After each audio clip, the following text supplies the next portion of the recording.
What is going on, everybody? Welcome back to another episode of Sloppy Saturdays. And today we are talking about a lot of different things. We are talking about some spring practices, some takeaways I have on some certain players, some quick reactions. We're also going to talk about some pro days that we saw. We're going to talk about some Trinidad Chambliss news with the NCAA cover, like we talk about Trinidad Chambliss every week with this ongoing case.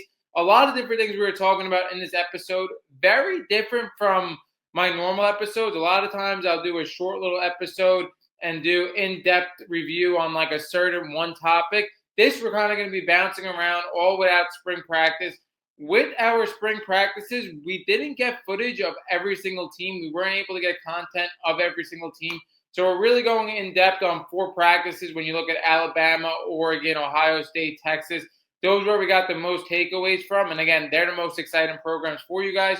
We're also going to talk about some news with Julian Lewis, Isaac Wilson out of Colorado. I know a lot of people want to hear news with Coach Prime. We're going to talk about Georgia Tech, how Fernando Mendoza visited his brother Alberto.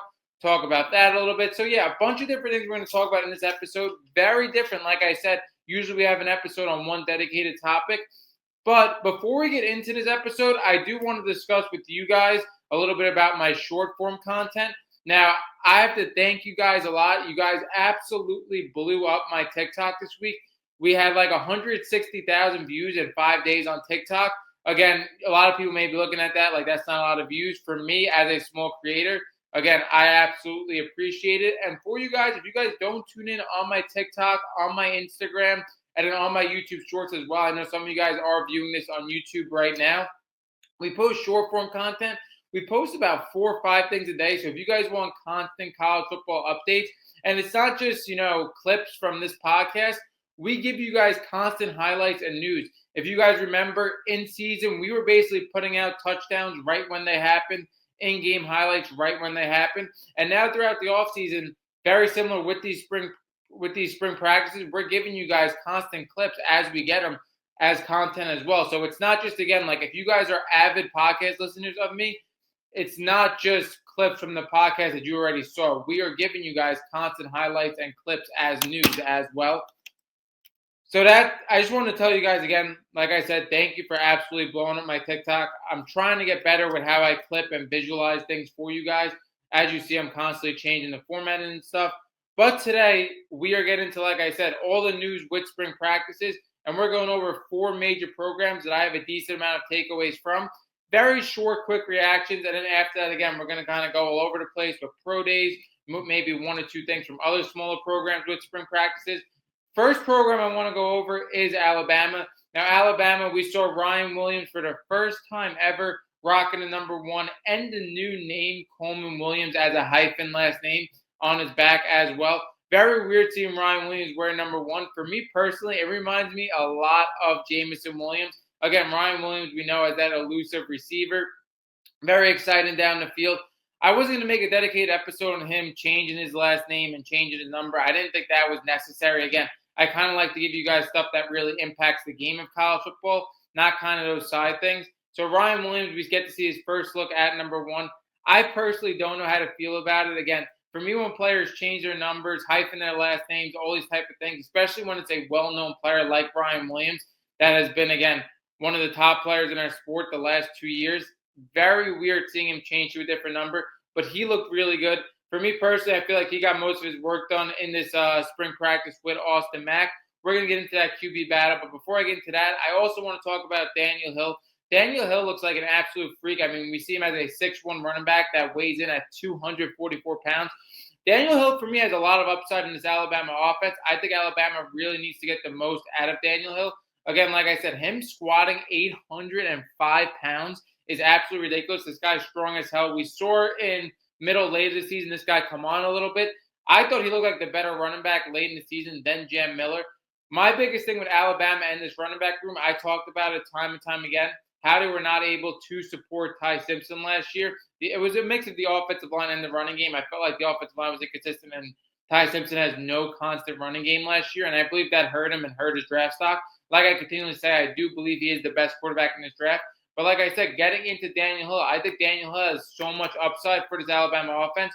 with, again, how strong he is and how he's able to catch the football as well. I mean, we saw this guy basically match his production in rushing yards, in receiving yards as well. So to be able to catch the ball at 244 pounds allows you to stay on the field a lot. And obviously, he's a great pass protection blocker, which I believe is going to be needed in this offense as well, because we're going to get a new QB in this offense, whether it's going to be Austin Mack or it's going to be Keelan Russell.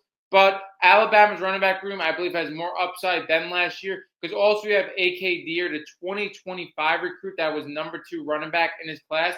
Maybe he could step up and be a complement to Daniel Hill in this offense. He's a little bit smaller than Daniel Hill, is a little bit more elusive. So, again, bring something different in that room. Or maybe it's Kevin Riley, another highly rated 4-star recruit as well.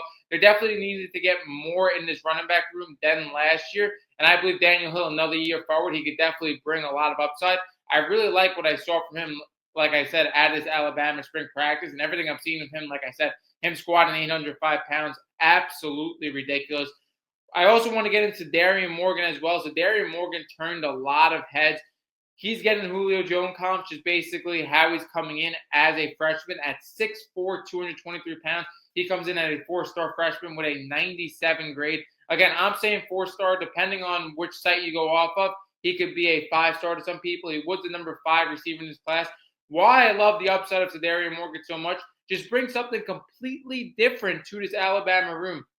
When you look at Darian Morgan, how he really fares in terms of how he looks with Ryan Williams and Ladzier Brooks. Like Ryan Williams, again, a little bit of a small receiver. Not small, but again, a guy that's like 6 foot tall. He's very elusive. Ryan Williams is a guy that I think has to get better intermediate and short route running, but definitely a guy that could eat you up on all 3 levels. And like I said, super quick. And then when you look at Ladzier Brooks is an absolute burner. He's going to really stretch the field for Alabama on these downfield throws. We really saw Ladzier Brooks come on last year. He's definitely a smaller receiver, again, under 6 foot tall. But now you bring in Darian Morgan in this room as, again, the number 5th receiver in his class. But not only that, like we said, he comes in his freshman year with a man body at 6'4", 223 pounds. I believe he's going to carve out a role in this Alabama room middle to later this season, just because, like I said, of how different of a receiver he is compared to a Ryan Williams and a Ladzier Brooks. So Darian Morgan at 6'4" could play on the outside. And what I absolutely love for these freshmen coming in with these types of bodies is it's very easy to get you involved in this offense right away. I mean, look at a guy in Darian Morgan at his size.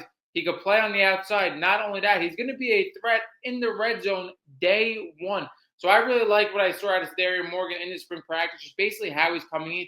I mean, we see so many people in college football. It takes 2 to 3 years to possibly grow into your man body. So Darian Morgan at 6'4", 223 pounds, basically day one for Alabama. I think Alabama fans should get super excited about this. And I really think, again, like I said, with all the explosive downfield threats Alabama has in the receiving game, this guy brings somebody on the outside that they could throw it up and get it to a physical type receiver. I think with that different type of role he could have in his Alabama offense, he could be an impact player very early for Alabama. And something for Alabama, too, like I mentioned, I don't think they did a great job in the transfer portal. I don't think they did a great job building out this roster. And I also think Kalen DeBoer's seat is getting hotter for this Alabama team. So I do think Alabama is really going to have to depend on upside with a lot of these players. Like, they're going to have to get the most out of Daniel Hill. They're going to have to get the most out of Ryan Williams, who, again, we've been waiting on to absolutely explode. And for a guy like Darian Morgan and Ladzier Brooks, who we think high on as well, they're really going to have to develop those guys right away, because I don't think they did enough to get the depth that they needed from the transfer portal and from NIL. So their stars, they're going to have to hit their absolute ceiling. Going to be very interesting to see how this receiver room really pans out for Alabama. But I think their receiver room is one of their strongest rooms, if not their strongest room on this whole entire team. Now we're going to talk about the QB battle, Austin Mack, Keelan Russell. Very interesting QB battle. In my opinion, from what I saw from the spring practices, I feel like Austin Mack got more work than Keelan Russell. But I kind of expected that early, because when you look at Austin Mack, him being in this program for 4 years, again, even though, again, he's not an old player by any means, because he came in very early. Austin Mack being here for 4 years, I do expect him to get more of the work early. I did see, like I said, him really working a little more with Ryan Williams. But I said it time and time again, I do think Keelan Russell should get this job, because very similar, like I just mentioned, I think if you're Alabama, you got to bank on your stars hitting their ceiling. Like I said, I don't like this Alabama team depth-wise. We discussed with Alabama, Georgia, other teams that are falling behind and not using the transfer portal as efficiently as they should. Teams that were once looked as absolute powerhouses in college football are now just turning into top teams. And again, with the top 10 to 15 teams because they're not using this transfer portal to the best of their ability. I think Alabama needs the quarterback that's going to absolutely hit his ceiling. Who has the bigger ceiling, Austin Mack or Keelan Russell? I think both of them are absolute physical freaks, and I don't think it's, again, like I would go with Keelan Russell, but I don't think it would be a huge mistake if they go with Austin Mack. The only reason why I think it could turn into a huge mistake if they go with Austin Mack, Keelan Russell is an absolute five-star recruit, a megastar. When you look at guys like Keelan Russell, whether it's, again, Bryce Underwood, DJ Lagway, those type of guys in recent memory that are megastar, five-star recruits, they usually start their freshman year. If not, they're starting their sophomore year absolute latest. So you look at Keelan Russell now in the new age NIL and transfer portal. If he doesn't start this year, his sophomore year, going into his junior year, you got to really hope Keelan Russell absolutely believes in this Alabama program, where if he sits another year, he will be starting for you for the next 2 years. Because if he doesn't have that mindset, I believe if you go with Austin Mack, you're risking Keelan Russell walking out of your program, which I do not think that could happen. Keelan Russell is the guy you really have to depend on this program that's been a little shaky the last 2 years to really carry your program the next 2 or 3 years. Austin Mack, you start him this year, it's probably just going to be this year because, again, you're definitely starting Keelan Russell the next year, no doubt about that. Or, again, if you're starting Austin Mack, I don't know. I really do not think you could go with Austin Mack in this situation.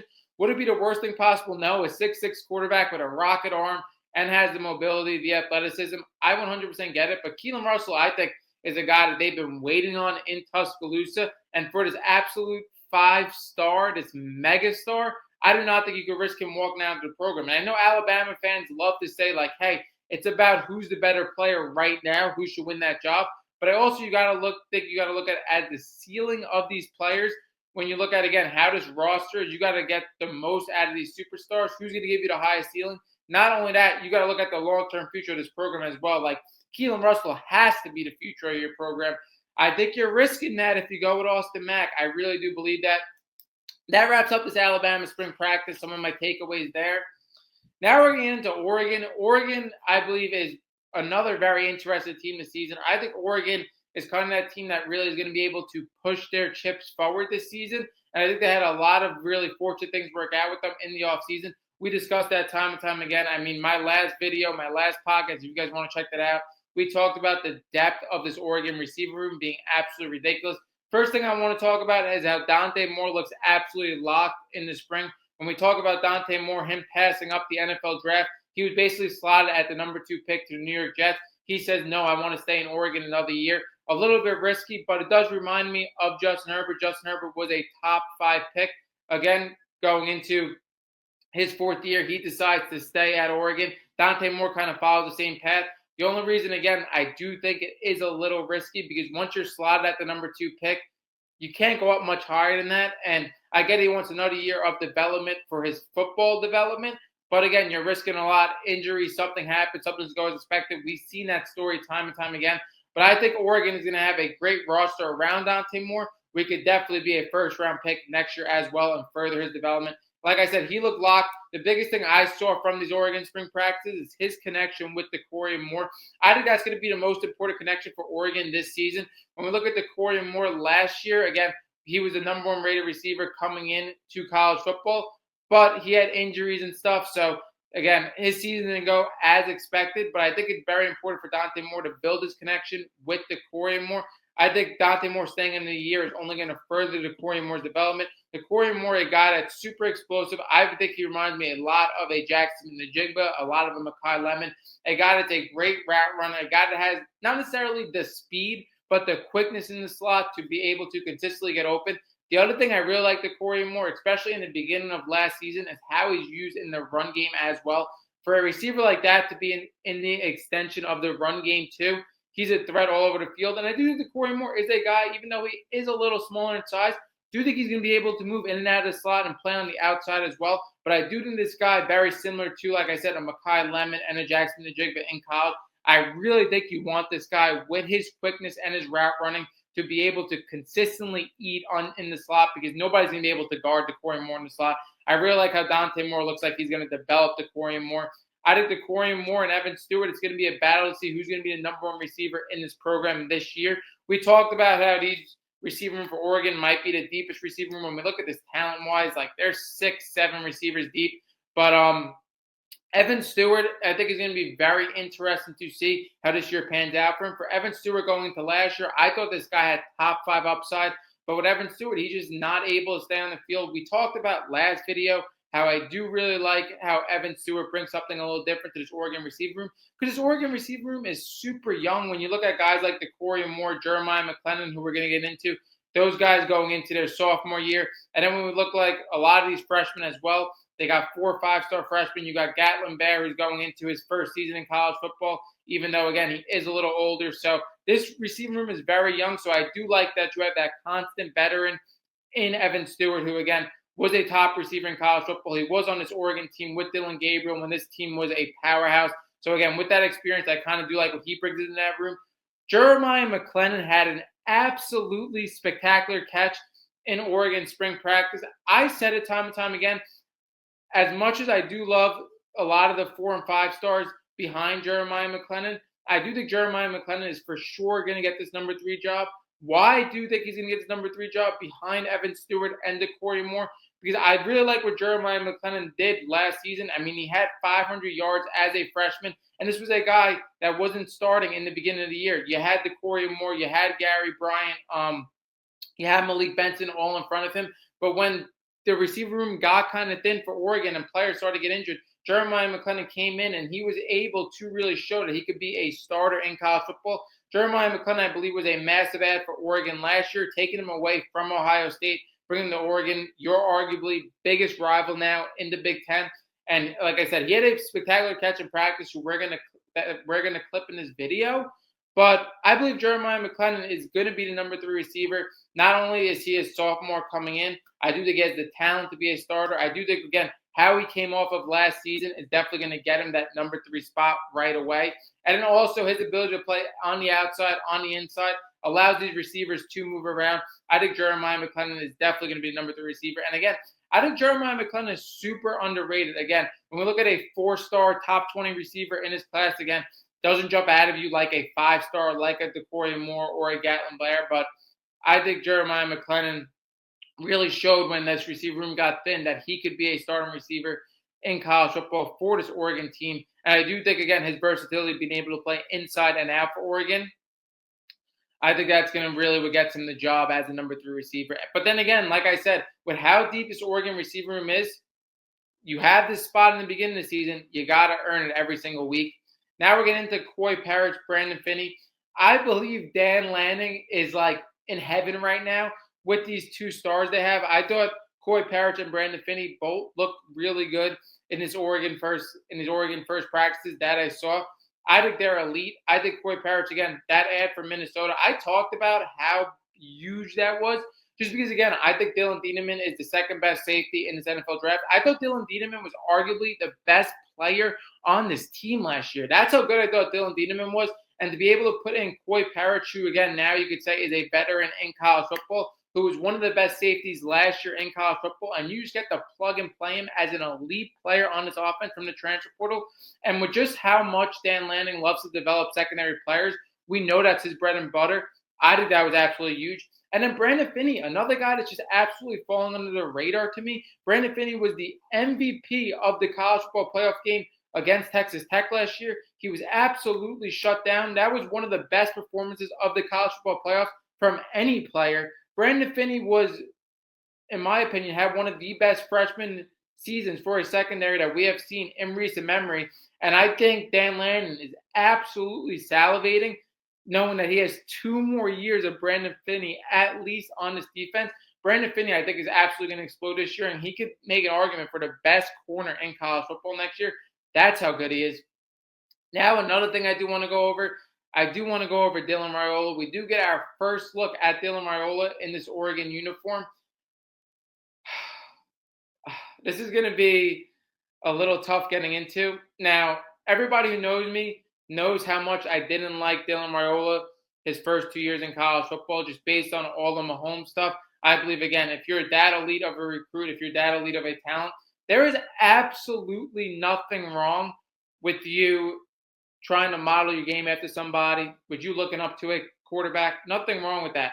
But what Dylan Raiola was doing, I mean, from head to toe, he just wanted to look like Patrick Mahomes. He just wanted to be like Patrick Mahomes. I think, again, there's to an extent you got to be your own man. Now, when Dylan Raiola came to Oregon and he said he was willing to sit behind Dante Moore while Dante Moore was making that decision, I think it was the best possible situation he could have ever gone into. And I think it was very bold of him, again, starting 2 years in college football, now trying to sit a year, coming off injury, getting a full recovery, and then starting for Oregon in 2027. But I thought it was the best move possible because we talk about, again, with Jordan Davison, with De'Aaron Hill, with these young group of receivers that are 4 or 5 receivers deep, even for Dylan Raiola's year, that are probably going to transfer over to his year, he's going to walk into the best possible situation. But Dylan Raiola, I was so happy with you that you made the right decision coming to Oregon, that you finally got off of this Patrick Mahomes stuff. But if you could have changed to any number possible, why do you choose number 8? You choose the most iconic number in Oregon history. Like I said, I think when it's your turn to Oregon, you're going to absolutely explode for this Oregon team. But you're putting so much pressure on yourself going for number 8. And number 8, if there's any number that should be retired in college football, number 8 should 100% be retired for Oregon. But Dylan Raiola, you finally got off the Patrick Mahomes stuff. You couldn't have chose any other number for this Oregon team. You put pressure on yourself by getting number 8. But all jokes aside, I do think Dylan Raiola did walk into the best situation possible for him. I do think that was a great move for him coming to Oregon. I do think it, again, took a lot. It was very bold for him. Like, again, he kind of humbled himself a little bit. I completely love the move. Sorry about that. I just needed some water. Now we're going to get into Ohio State spring practice. I definitely had some takeaways from this that we want to get into. First thing I want to talk about, first and foremost, again, the video for me that went absolutely viral, 50,000 views. How cut Jeremiah Smith looks. I mean, we see Jeremiah Smith.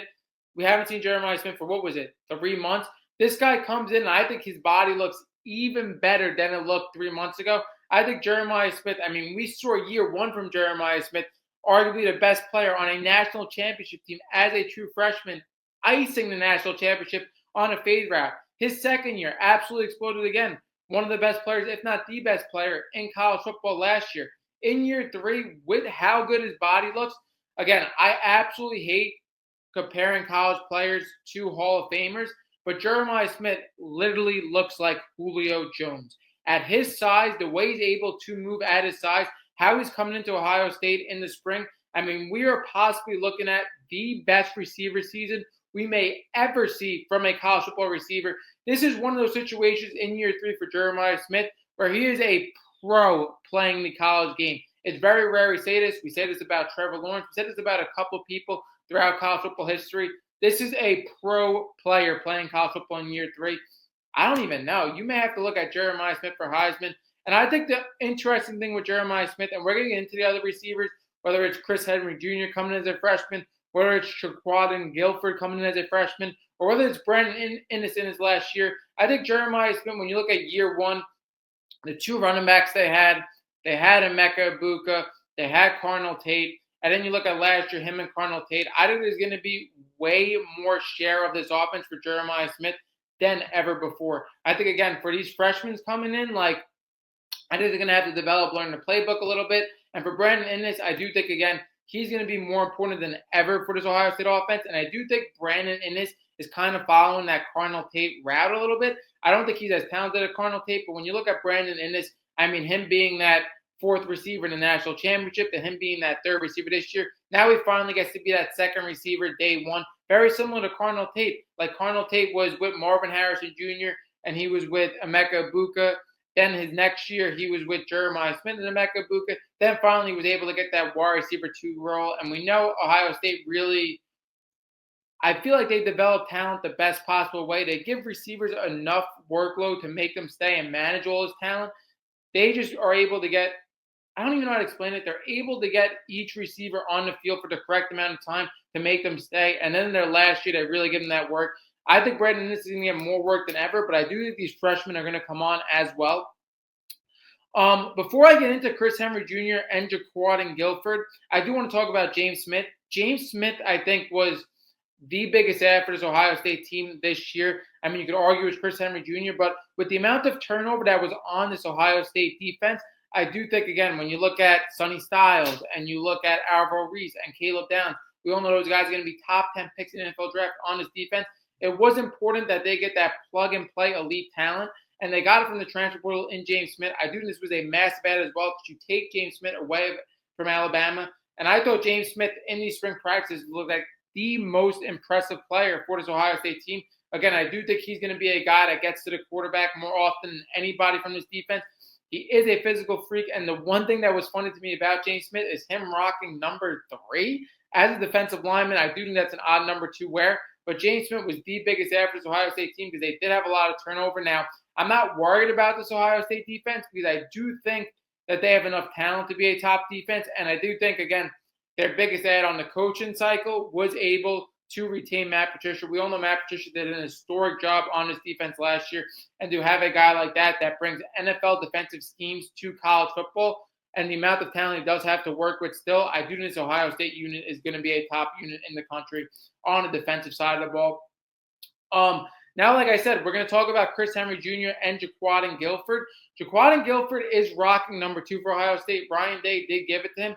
Jaquan Guilford looks like an absolute speed demon right now, and he's a guy that's going to be, in my opinion, the 4th receiver coming into the season. Like, he's going to be behind Jeremiah Smith, going to be behind Brandon Inniss and Chris Henry Jr., but at 6'3", the way he's able to move at his size, I think he could be one of the fastest players in college football, and I do think Ryan Day thinks very highly of this guy because for him to give him number 2 right off the bat, we know Caleb Downs, you could argue, was the best player on his team the last 2 years, wore number 2. But then when you look at the history of that number, when it comes down to Malcolm Jenkins and it comes down to Chris Olave in recent years and going all the way back, we see the elite players in college football wear number 2.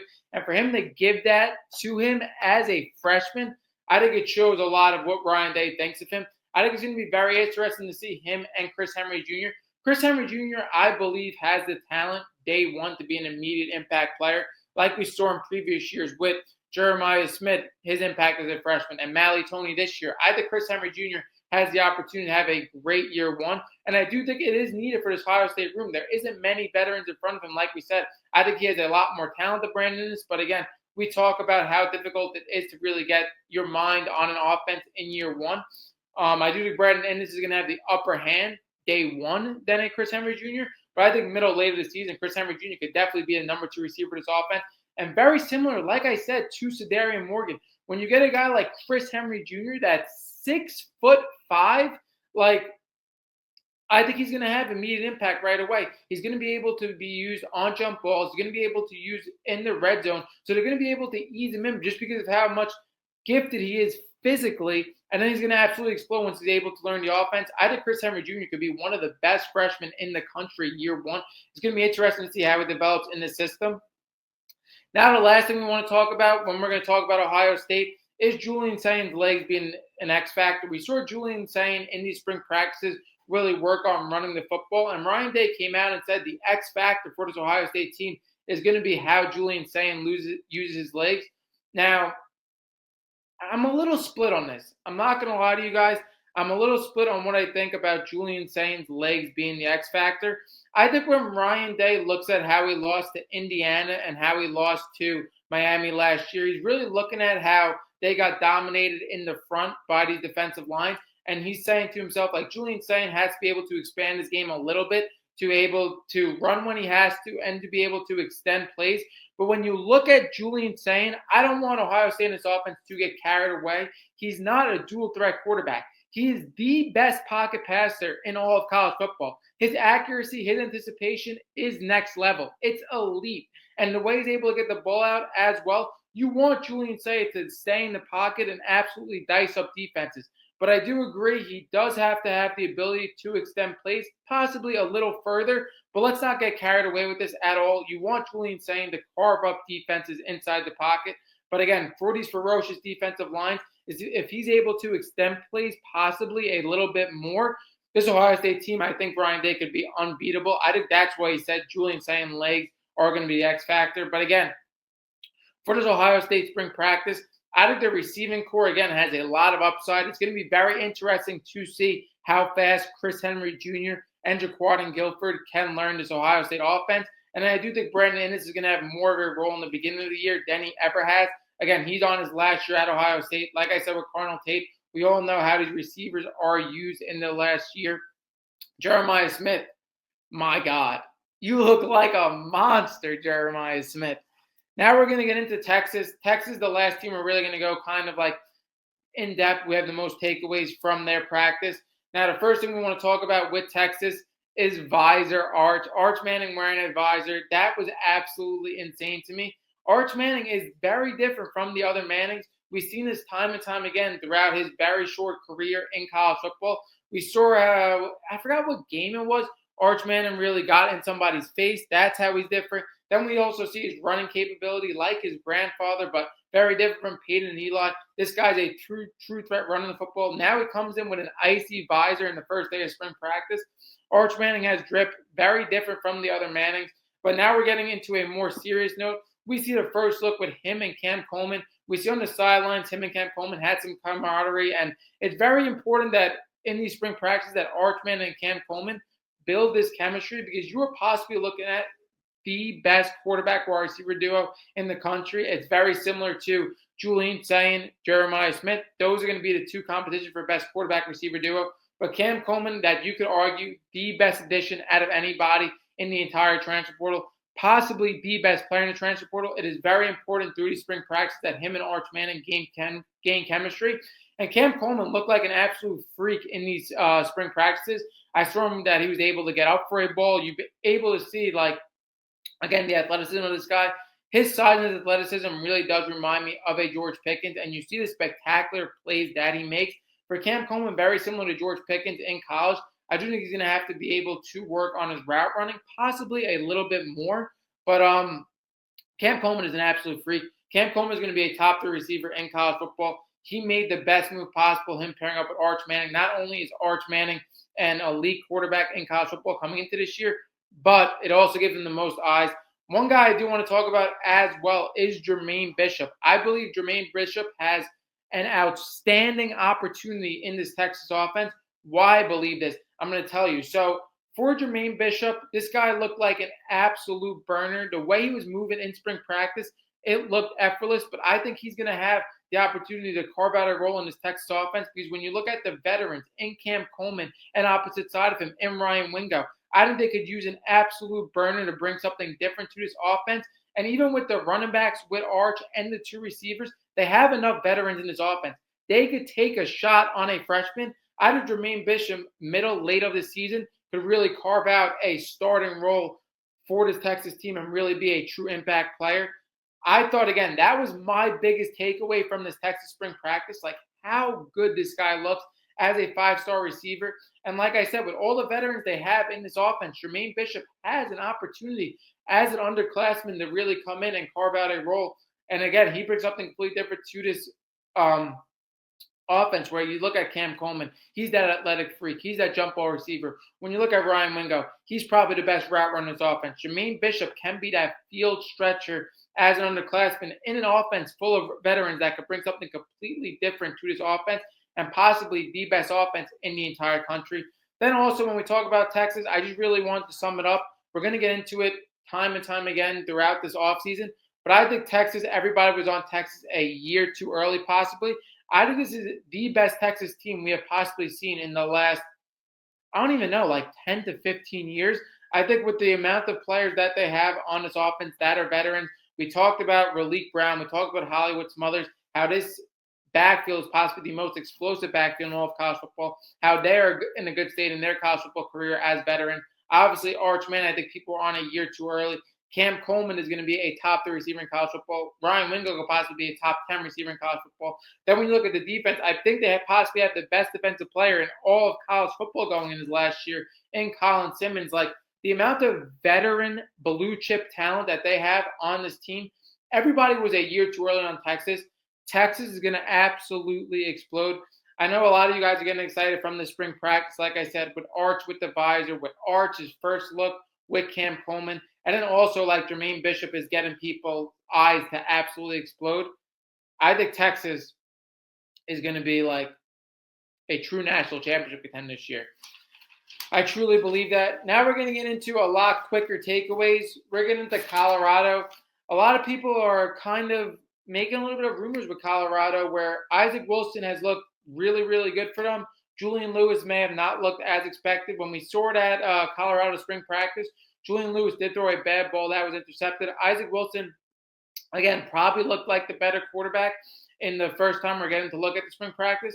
But if you think that Isaac Wilson, after what you've seen from Isaac Wilson in the last couple of years of college football, is going to start over Julian Lewis, very similar to Alabama, Colorado has to get the most out of their top talent. Julian Lewis, a 5-star quarterback.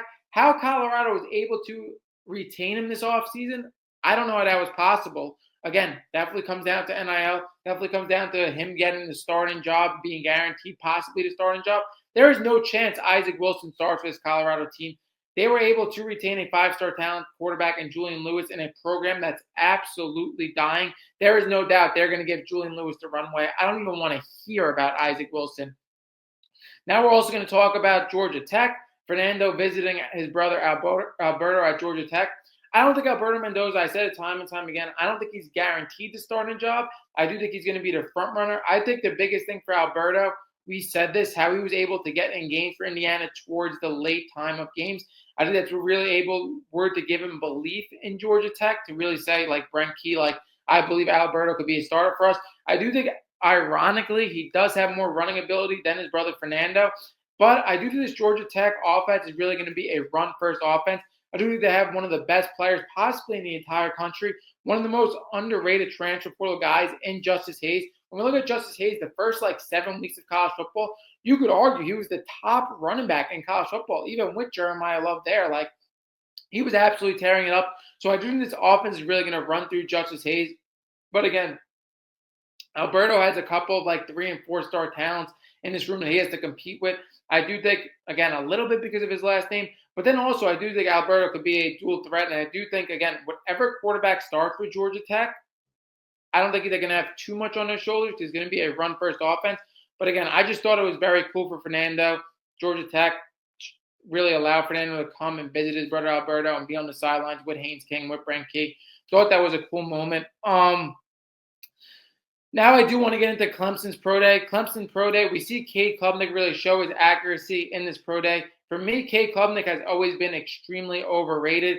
I did have some belief in him going into last year because I thought Clemson was really pushing in their chips. When we look at the talent they had going into that season, Peter Woods, TJ Parker, Antonio Williams, Cade Klubnik obviously being this highly rated recruit. Again, Cade Klubnik for me, all of his years in college football, never met expectations. This was a guy that was a really super recruit. Never really got Clemson going, in my opinion. But Cade Klubnik, for me, I do think the NFL teams should take a chance on him in later rounds because I don't know if he will ever be a long-term starter in the NFL. I don't think that's a possibility. But I do think his skill set is pretty good for a long-term backup in college football. So I do think, again, he should definitely be a late-round pick. He's shown to be accurate at times, but he is inconsistent. But he is athletic enough to extend plays, and he does have straight line speed to have rushing upside. So his skill set, I do believe, could mirror some starting quarterbacks in the NFL, which could make him a long-term backup in college football. I also want to talk about Clemson's Pro Day, TJ Parker and Peter Woods. I think these guys are extremely underrated. I do think both of them should definitely be top 25 picks. But when we look at these guys coming into the year, they were supposed to be top 10 picks in college football. And I do think the way Clemson season went kind of made them drop a little bit in the draft. I think Peter Woods is going to be an absolute stud. I think he's going to be a run stopper. I think he's shown that in his years in Clemson. I think he's an elite talent. And like I said, I do think the way Clemson season went in this last year kind of dropped him a little bit. But I do think whatever team ends up with Peter Woods is going to end up with a steal. TJ Parker, kind of a hybrid, could play linebacker and play on the edge. So he could definitely bring some diversity to an NFL defense. I think he's a great pick as well. And then for Antonio Williams, I think Antonio Williams could be a sleeper too. When we look at a guy, I mean, Again, he is 6 foot tall. He is able to get separation, able to play inside and outside. I do think he's definitely a stretcher downfield as well. And for Antonio Williams, it was a very weird season. He wasn't able to be there for Clemson in the beginning of the season. And then again, Clemson's season kind of disintegrated very quickly. So again, a lot of these Clemson players, I think outside of Clay Klubnik, could be sleepers for NFL teams. I think a lot of teams are looking off on him just based on how Clemson's season went. Now we're getting into USC's pro day.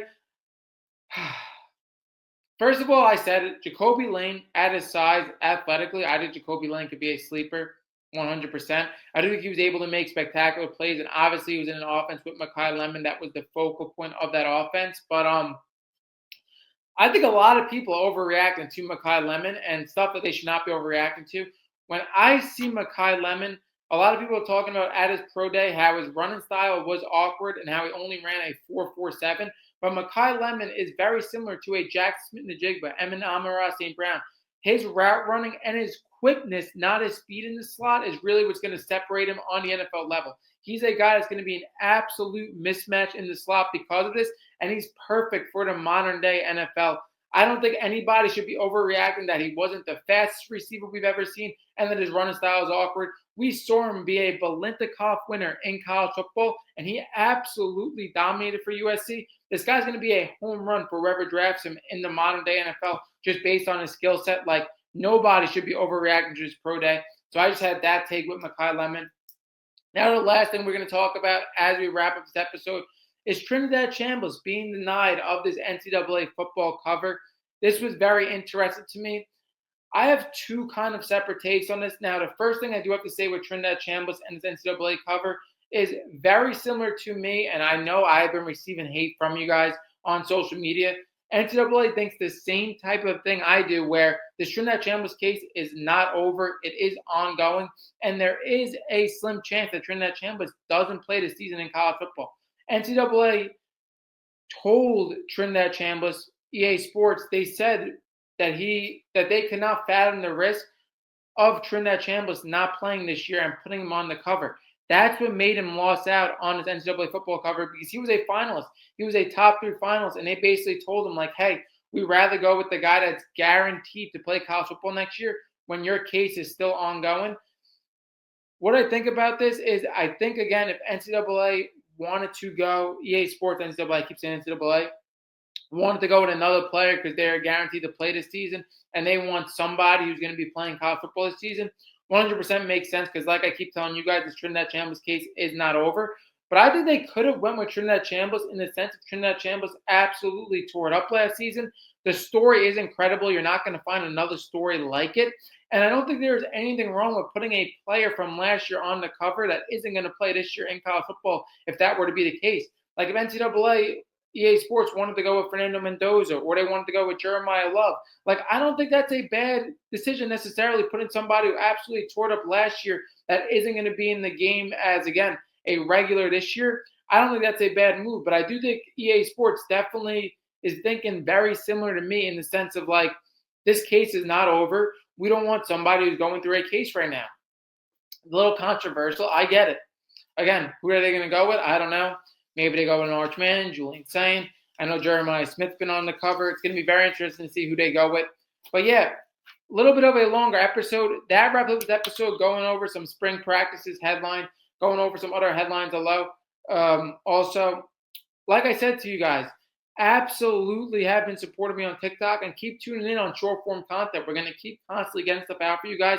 I appreciate all the love. That wraps up this episode of Sloppy Saturdays. Drop your comments below on what you think on a lot of these headlines.